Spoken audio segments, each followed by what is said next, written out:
Hey James and Tammy, I may have overreacted on my last posting wondering what's going on with my female that isn't coming in heat. I tried your tip to swab her with a Q-tip and it seems there is some brownish discharge there. I could send you a photo, yeah you can send me a photo. Is it most likely that her heat's coming? Also would this be considered day one? Well, this dog from what I remember has had successful heats before, so the answer is no, I don't think that's day one.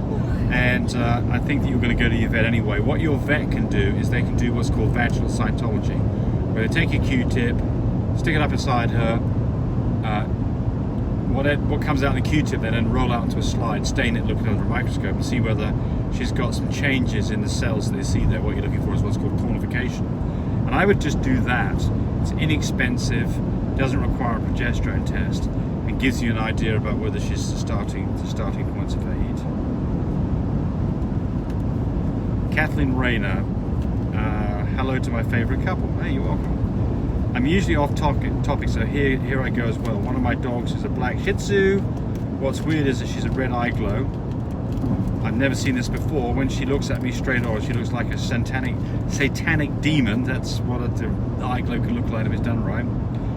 It looks the same inside or outside. Temper of an angel though. This looks like she's an old adult.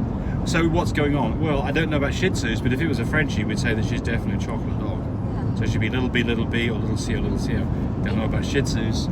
Yeah, do Shih Tzus come in chocolates? I'm sure they do. If they do, it's probably the same thing. Remember Eclair? She did the same thing. We went into the barn and her eyes were just glowing like, ooh, yes. It was kind of scary. Yes, right. That's a long time ago. Chanel's trying to call. K-Monster, please help, need help. Bred my girl on 428 and 429. This will be her second litter. She started discharging blood yesterday at 528, that's a month later. Is she losing the pup as a UTI? Well, first thing to do is go take a temperature, and if her temperature is 102 or higher, go to the vet. Then I would be concerned. If her temperature is not, it's probably okay, just keep an eye on her. If she's acting normally, not behaving differently, happy dog, doesn't have a temperature, then I would just hang in there and just keep an eye on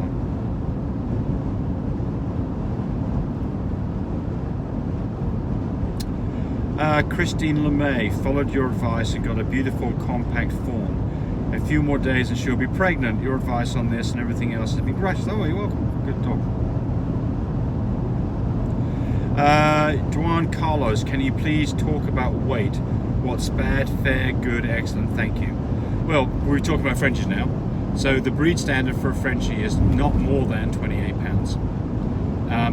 So there's some Frenchies that are going to be 30, 40, 50 pounds. And those obviously are a completely different deal and not anything that we think is the thing that you should be doing with a French Bulldog.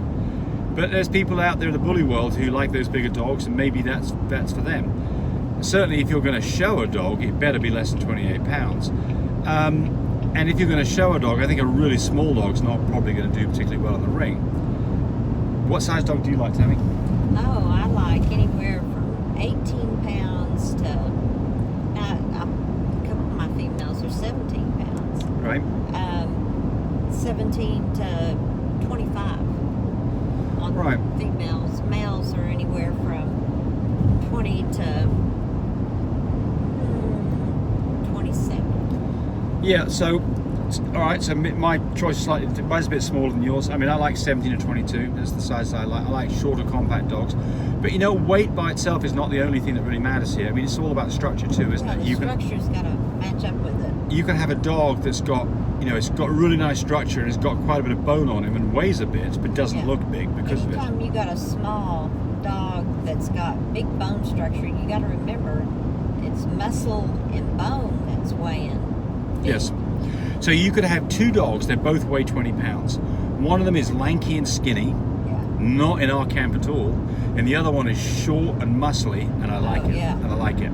So I think weight by itself, yes. A dog that looks like it's not going to break if you pick it up, right? Yeah. You know, and a dog that looks like it's not going to break if it jumps off a piece of furniture. What you're describing is like a Boston Terrier look, lanky and narrow and skinny. Yes, right. Narrow. So weight by itself is not the be all and end all by any means. It's really about conformation. And And conformation means, sure, weight, but overall proportions of the dog. You want a dog, now you can have a dog that's too heavy in the back end or too heavy in the front end and might be in the weight range you're talking about, and it would not be necessarily the dog that you want. So I think that it's overall structure first. Right, okay, I just lost my place. Let's see if I can get back to it. Someone said just why. Randy West says just why. I don't know. Brandy, I don't know just why. You answer that question. Life, just why? I don't know. I have a question. I've got 2 girl French bulldogs. They have coefficient of inbreeding of 26. Is it recommended to breed these dogs? Many thanks. Well, I mean, so you'd rather have that. It's not too bad, but you know, there is some line breeding or inbreeding that's been going on there.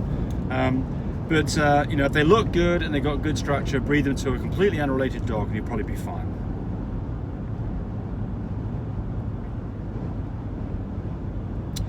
Daniel Condon, hello, my dog isn't showing any symptoms, seems healthy. She is spayed as of 3 years ago. Today she got up off the bed and leaked a clear mucus-like substance. Should I be concerned? Thanks in advance. Obviously I'm concerned. Tammy, you want to have a go at that one? Because I've got an idea what's going on here. She's not pregnant. Well, that's what I think she is. That's what's going on. I think you got a pregnant dog in your hands. I think that dog got bred without you knowing it. That's what I suspect is happening. So the typical thing that you see in a pregnant dog is what's called the mucus plug comes out of the dog. And that can happen anywhere from 4 weeks into pregnancy until never shows up, or the day of the whelp. But a mucus plug, whenever I've seen a mucus plug and it's a gel-like substance, you've got a pregnant dog. Now, you could be a pseudo-pregnancy, and maybe that's what's going on, where the dog thinks it's pregnant. And so the first question is, did this dog go through a heat cycle recently that you recognized? So if you're unsure about this, I don't think there's any health concern here. It's just you might have a pregnant dog in your hands. Well, if there is a health concern, you need their temperature. Yes, that's right. Wavy Davy 151, how high off the floor does a pig roll need to be? Is it relative to the size of the mama dog? I was thinking half the width of mummy dog on her side. No, it's all to do with the size of the puppy, right? So the puppies are vulnerable for the first 2 weeks of their life, and so you need to have enough room that a 2-week-old puppy of your breed can get onto the pig rail easily. So typically the way that we do this for French bulldogs, you take your fist and you want to make sure your fist can fit under the pig rail, and that is because there is the kind of size of a fairly decent sized Frenchie when it's kind of laying down. So it's something in the order of, 3 inches. Bigger dogs a bit bigger than that. And can you make it too big off the floor? Yeah, but I mean, if you make it 2.5 to 4 inches, you're fine.